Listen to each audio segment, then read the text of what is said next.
Yo, what up? Welcome to Mo Boxing No Problem. I'm Jose Maria Jr. and today we have special guests. We are interviewing Tayden, the Butcher Beltran. How's it going, Tayden? I'm good, man. How you doing? Doing well. Thank you so much for making the time. Thank you for having me, man. First question we got for you is probably the question you get asked more often than not, and it's how did you get started in boxing? So growing up as a kid, kind of like every kid in Orange County, I did Taekwondo. I've always liked fighting, and after a while, I was getting kind of picked on in school a little bit and stuff like that. And my dad wanted me to really learn how to fight. No disrespect to Taekwondo, but and then he threw me into a boxing gym. And then ever since then, I was kind of just doing it like as a hobby. And then at 13, I had my first amateur fight, and then just fell in love with it. And then here we are now. Like I said, the rest is history. Yeah, exactly. And then Tayden, how did you get the nickname the Butcher? So one of my old coaches, it used to be the Heat, and it just like didn't have a ring to it, like Tay the Heat. It was kind of corny in my opinion. And I always wanted to have a butcher apron, like to walk out in a butcher apron. Uh-huh. So I told my old coach that, and then he just said, "Oh, Tayden the Butcher Beltran." I was like, "Man, that has a nice ring to it." And so we started just going with the Butcher after that. No, awesome. And I think the switch in nicknames was a good call because if I was an opponent and I hear that I'm facing the Butcher, I'm gonna be kind of scared. Yeah, exactly. And Tayden, can you tell us about your amateur career? What were some of your major accomplishments? As an amateur, I didn't really do that good. I went to national tournaments and things like that, but I just fought a lot of local shows. I have around somewhere between like mid 50 amount of fights, but I never really kept track of it. But I'll say I definitely had more success in my pro career than my amateur career. But I went to a lot of national tournaments and I had good experiences there. But as far as the accolades as an amateur, I didn't really have that many. But I still was really busy. Right. No, I mean, it's all great experience and it all led up to your pro debut, which you debuted back in September 2020 in Mhm. Tijuana, Mexico. What were your emotions heading to your first pro fight? I never really wanted to debut in Mexico, but because of the pandemic and everything, it was kind of something that I knew I was going to debut that year, and so it was like, we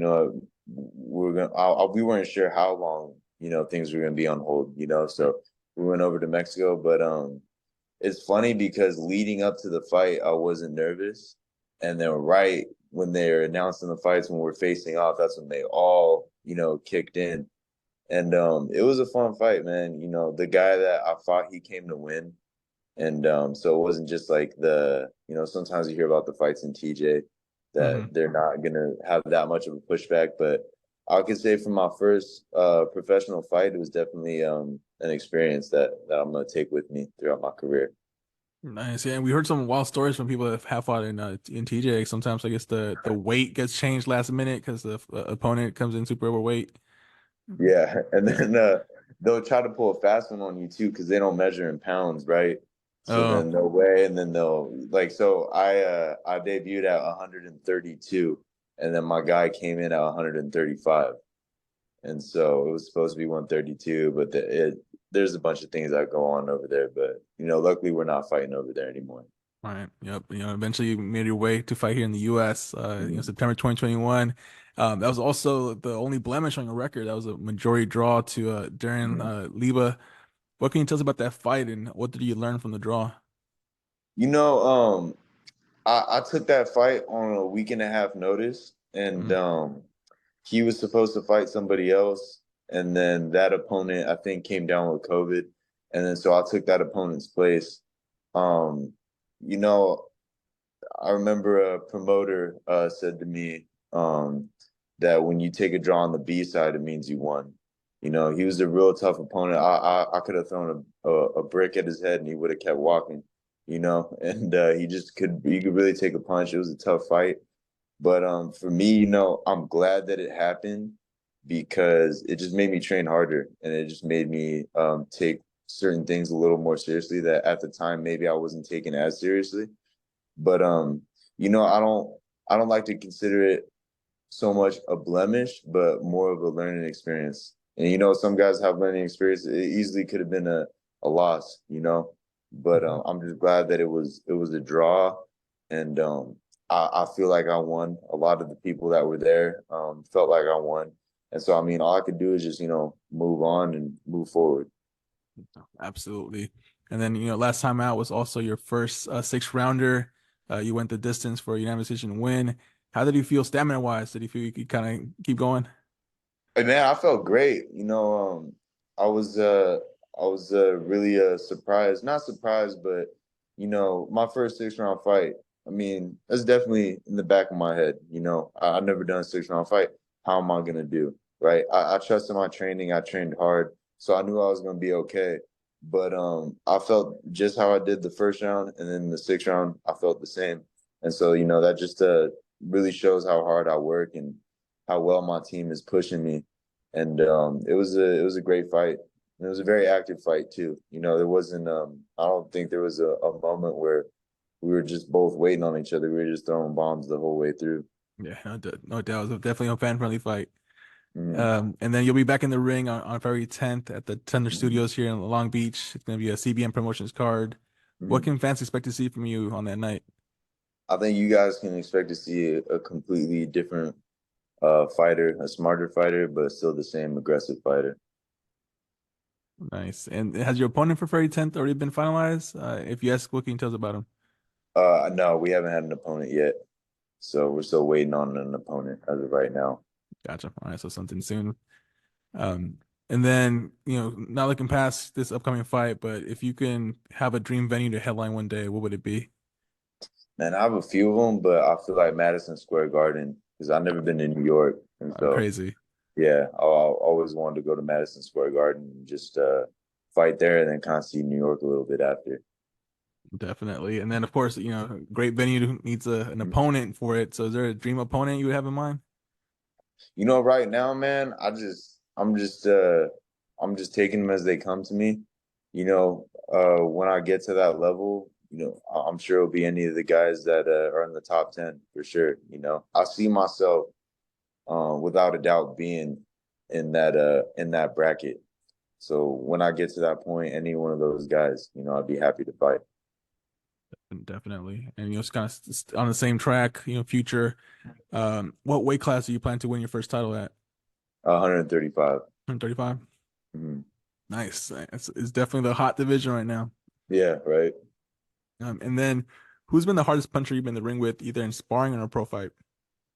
Um, in sparring, I would say Peter Petros. I think that's how you say his name. I think so, He's yeah. yeah, he's a very skilled fighter. It was really great work, but he's definitely a hard puncher for sure. And then as far as fighting, hardest guy I've been hit by. That's a good question. I mean, I haven't I do a really good job with my defense, and especially, when I'm in a fight, I'm very locked in. So I haven't had a shot yet where it really, made me um think about how hard the punch was. So like I said, I do a very good job with my defense. I try not to get hit a lot, and so I can't answer as far as the fight, but in sparring, I would say Peter Petros. And yeah, I mean, the goal is not to get hit, right? Yeah, exactly. And then who was your favorite boxer growing up? I'll say Roberto Duran. Roberto Duran Nice. for sure. Another guy that can hit hard, Manos de Piedra. Yeah, exactly. And now, present day, who do you consider to be among the number one pound for pound fighters today? Number one pound for pound. Uh-huh. That's always a hard question. It always has like a lot of pushback whenever you say them. I would say um Canelo, Inoue, and Crawford. I'd say are my Mhm. top three right Yeah, now. definitely. I think you can make a case for either one of them. Hmm. And now I want to kind of pick your brain and switch gears and talk about some upcoming boxing matchups. These are either Hmm. confirmed or rumored. It's basically, I'm going to tell you who's fighting. You can tell me who you think would win. If it's too close to call, you can say 50-50, or if you kind of haven't seen them too much, you can always pass on them as well. Okay. So first one I want to ask you about, this one's confirmed. It's going to be Keyshawn Davis versus Jose Pedraza. How do you see that one playing out? That like Pedraza has a lot of experience, but Keyshawn's a very smart fighter and he could hit hard. I think I gotta go I'll say 50-50 just because of Pedraza's experience. But I think Keyshawn is the younger, hungrier fighter. So, it's a good fight. I'm excited for it, but I'd have to go 50-50 on that one. Definitely good fight, good fight. Next one is Rolly Romero versus Pitbull Cruz. How do you see that one? I see Pitbull winning that one just because I mean he has a very tight high guard. We saw him with Gervonta Davis, and there were a lot of those shots that were being blocked. And Rolly's a really strong puncher as well, very awkward style. But I think Pitbull will have a lot of success if he get on the inside early and start landing those hard shots. These next couple of fights are rumored. First Mhm. one, Canelo Alvarez versus Jamal Charlo. How do you see that one? I see Canelo winning that one too.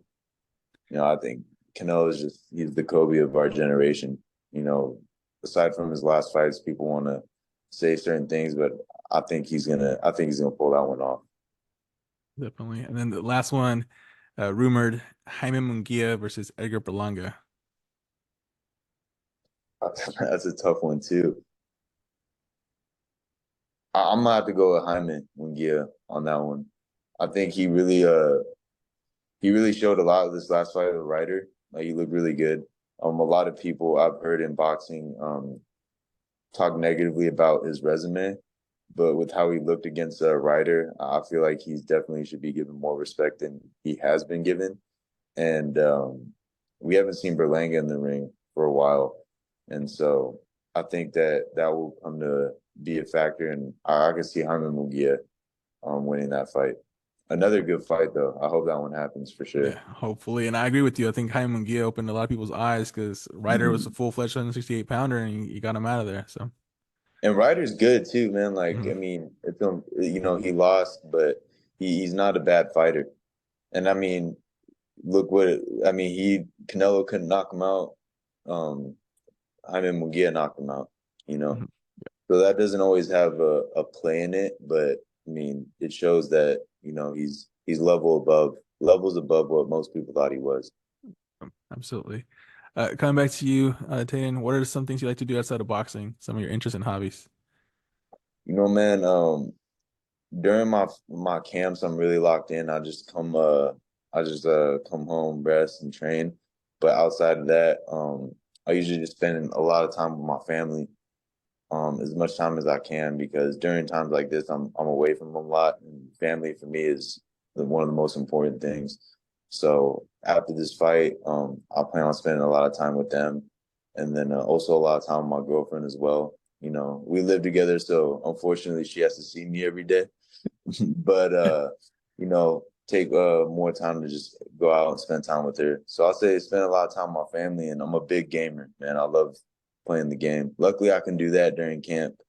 But so those are just a few of the things I like to do Definitely outside of family is it. always important. And then Mhm. which consoles you game on do you game on? Xbox One. Xbox? Nice. Yeah. Perfect. Next question.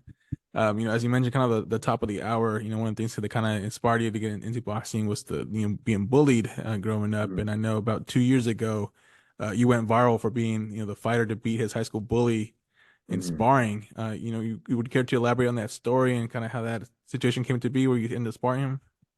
Yeah. So the the narrative of the story kind of got twisted around, and like I understand, like guy beats up his high school bully, that's going to like gain eyes, that's attraction, right? Yep. But what really happened was he um he said he was a professional bare knuckle fighter, right?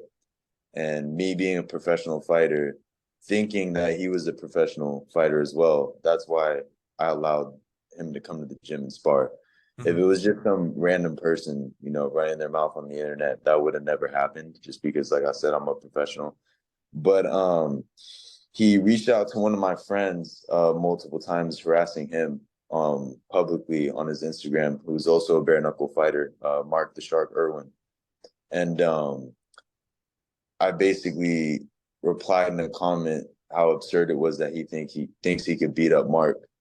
After I sent that comment, for about 3 months after, he was harassing me daily on social media, sending messages saying he was going to kill me, beat me to a pulp.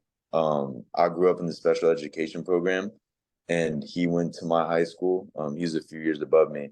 He remembered me being in the special education program, and then started to use insults against the special education community or people with disabilities, things like that. Things that he did say to me when he was in high school, when we were in high school. So after about 3 months of this going on, I invited him to my gym to spar, and then that's pretty much what happened in the video. Kind of just hit him with a body shot, and then he went down. But yeah, I appreciate you letting me talk about this because um, the video doesn't do the whole story quite justice. You know, like I said, it wasn't just some guy who bullied me in high school and I remembered it for all these years and I was just holding that grudge. It was more just it happened that he found my Instagram again, was harassing me for 3 months. Me thinking he was a fellow professional fighter, I invited him to the gym. No, well, thank you for sharing that story and thank you for clearing it up because definitely, like you said, as the narrative was out there, it almost seemed like a revenge thing where you had this boiled Mhm. up thing and you're like, I'm Yeah, gonna get him now. Yeah, so thank yeah, you for clearing that up.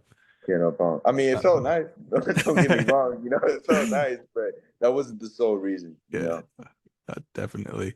And then Tayden, you were born in Pomona, now residing in Huntington Beach. What do your SoCal roots mean to you? I mean, I love Huntington Beach, you know. I was born in Pomona. I didn't stay there long. And so I grew up the majority of my life in Huntington Beach. So, I'm a big fan of the surf city, you know. I don't surf. I'm scared of the water, which people always laugh about. I'm terrified of the water, but I just like there's a lot of MMA fighters out of Huntington Beach. That's what Huntington Beach, when it comes to the combat sports world, it's Huntington Beach is known more for MMA. Like you have King's MMA. A lot of UFC fighters come out of King's MMA. And so I like being a professional boxer because it allows me to stand out a little more in Huntington Beach. Yeah, definitely. And then what's the best piece of advice you would give someone that's thinking about going pro and making a career out of boxing? That's a good question. I'll say just be patient because it's it's not that easy at first, especially when it comes to finances. So if you don't have the accolades as an amateur and things like that, be prepared to work a second job and to support yourself, support those around you that need it. But just stay persistent and stay patient with it, because one day it will pay off. Great advice. And final question we got for you, Tannen. It's not really a question, it's more so now opening up the floor to you. What's the message you want to send to your fans and supporters? I just appreciate all the support. It means the world, and I fight for autism inclusion. And so a lot of people reach out to me expressing um, how autism is been affected in their lives or loved ones' lives, and so it just really it means a lot that I can fight for inclusion and represent that community and not just limited to that community, but other communities with disabilities as well. So it just means a lot. And I just appreciate the sport. It means the world, truly. That's huge. And Tannen, before we wrap up, for people that are finding you for the first time, where can they find you on social media? You can find me on Instagram at the Butcher Beltran. Perfect. Well, Taden, thank you so much for your time. It was great to talk boxing with you. And look forward to having you back and wishing you the best on February 10th. Thank you, man. I appreciate you guys having me on. No problem. All right, take care. Have a good one. Have a good one. All right, bye.